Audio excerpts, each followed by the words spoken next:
Hey gang, it's me, Dr. Steve, and take a look at where I am. I am at the Castle Dunrobin. It's known as the Versailles of the North. It is absolutely beautiful, and I'm going to take you along with me in these gardens. They are absolutely extraordinary. It's an absolutely magnificent castle, and you've got to come and see it if you ever make it to the Scottish Highlands. But though I may be in Scotland, it is, of course, America that is witnessing something absolutely extraordinary this week. So in a single 6-3 ruling, the Supreme Court didn't just side with President Trump. They potentially rewrote 90 years of constitutional law and handed him unprecedented power to reshape the entire federal government. Now, the key to this decision is that it's not just another political win.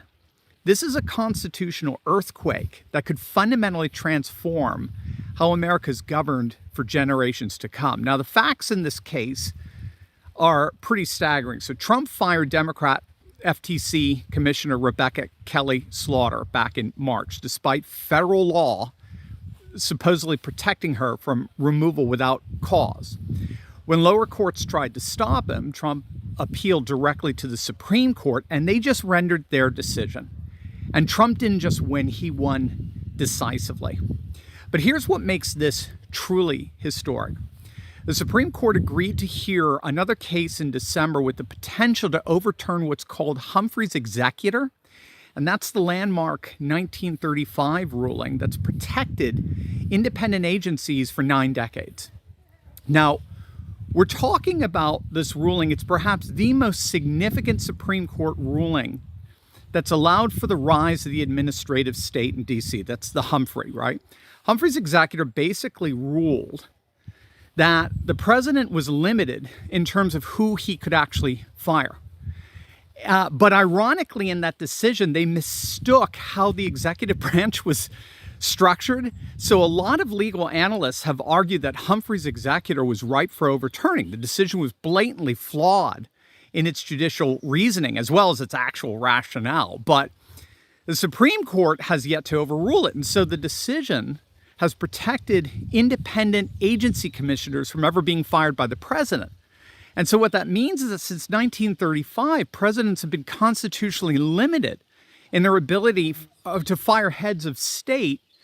Let's go on down here. In their ability to fire heads of, or these heads of these agencies that basically run virtually every bit of our country. And as a result, proponents of the administrative state argued that these agencies could be redesigned to operate independently from political pressure. And they claimed it created a system of checks and balances that's governed America since the New Deal era. The problem, of course, with that is that all these so-called independent agencies have gone rogue. They've exploited that supposed independence such that now we have unelected bureaucrats basically running our nation's capital. They ignore the will of the people. In fact, they detest the will of the people. And they rule in accordance with their own values, interests, and concerns. But what we're now witnessing is nothing short of a systematic dismantling of that administrative state. And the data tells the story. Trump has already fired leaders at multiple independent agencies. So we're talking the Equal Employment Opportunity Commission, National Labor Relations Board, Merit Systems Protection Board, and the Office of Special Counsel. Now, the key to all of that is that each firing represents a direct challenge to decades of constitutional precedent. And with decision after decision after decision, the Supreme Court's conservative majority has been more than ready to support President Trump. This current Supreme Court is absolutely poised to give Trump the full restoration of his full executive power granted to him by the Constitution. In fact, the liberal Justice Elena Kagan's dissent revealed the stakes here, warning her fellow leftists that the conservative majority has effectively transferred full control of all of those agencies to the president. And what's so key here is that we're seeing the legal transformation accelerating, and that the Department of Justice announced that it'll no longer defend for-cause removal protections, meaning that the Justice Department is no longer going to take up any kind of complaints that these guys launch, these agency directors launch against Trump, who we just fired. So that effectively overturns Humphrey right there. Trump is restructuring the whole of the federal government by implementing what's called Unitary executive theory. And that's the constitutional interpretation that gives the president ultimate total control over the entire executive branch, which is the constitutional vision of the executive branch. Now, if you want slow, deliberative, decentralized power, you look to Congress, because that's the way Article 1 structures, right, Congress. But Article 2 provides for very swift, fast, powerful governance in the office of the president. But it's limited solely to his term. So everything the president enacts can be overturned by the next president. So the president has extraordinary power, but that power is limited to his duration. But the idea that that power was limited by unelected bureaucrats that make up a permanent bureaucracy does not have a constitutional bone in its body. The executive branch is limited either by the popularly elected Congress or by the Supreme Court that's appointed by an electorally elected president and confirmed by the Senate.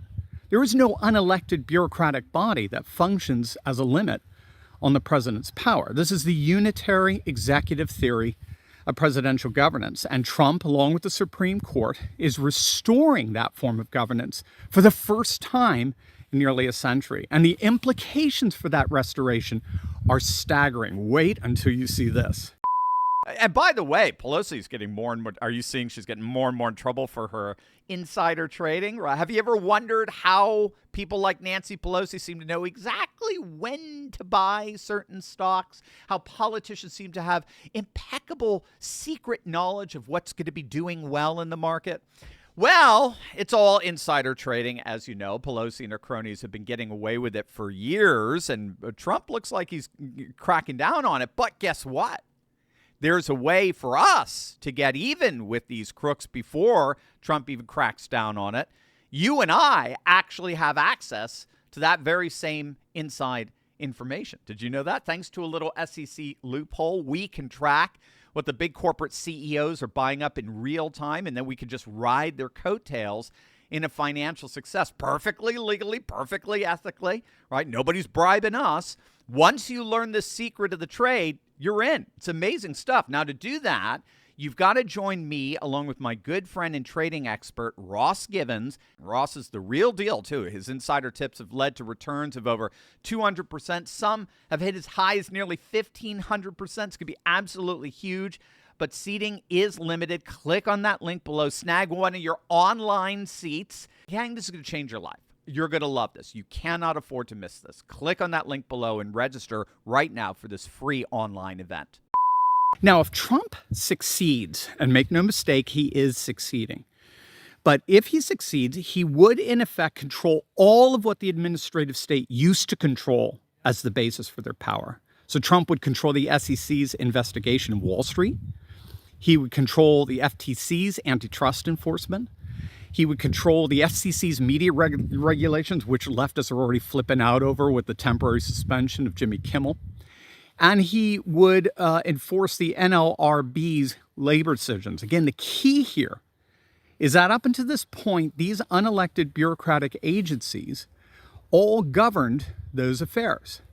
They were all unanswerable to the people, to the voters. And that's why the elites, the permanent political class, have been ruling according to their own values, interests, and concerns, with no obligation whatsoever towards the values, interests, and concerns of the people. Well, gang, no more. That's over.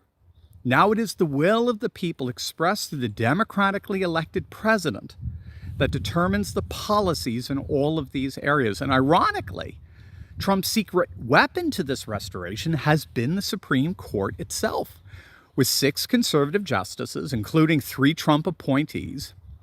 The court has consistently expanded presidential power while constraining administrative agencies. Every time in nearly 24 cases where Trump's executive authority has been challenged, the Supreme Court has sided with Trump, or better, the conservative majority has sided with Trump. The liberals have been so absolutely horrified to see the administrative state that they helped build through Humphrey's executor completely and totally dismantled. And so this December, we'll hear oral arguments that legal analysts believe will be the beginning of the official end of Humphrey. And as a result, the president will be able to fire any agency head for, frankly, whatever reason he wants. Unelected regulatory agencies exercising authority over markets, labor, and communications is effectively over. The administrative state, built over 90 years, could be restructured within months, and the constitutional precedent would be irreversible. Unlike legislation, Supreme Court rulings on constitutional interpretation can only be overturned by constitutional amendment, virtually impossible in today's political climate. So once again, we're seeing President Trump redefining, or better, reawakening the powers of the constitutional presidency. And he's had the conservative Supreme Court backing him up and making that reawakening permanent every step of the way. God bless, gang. All right, gang, that's a wrap. Now, if you want the latest updates and some behind-the-scenes goodies, head on over to turley.pub/news and sign up for our newsletter. Big things are always coming.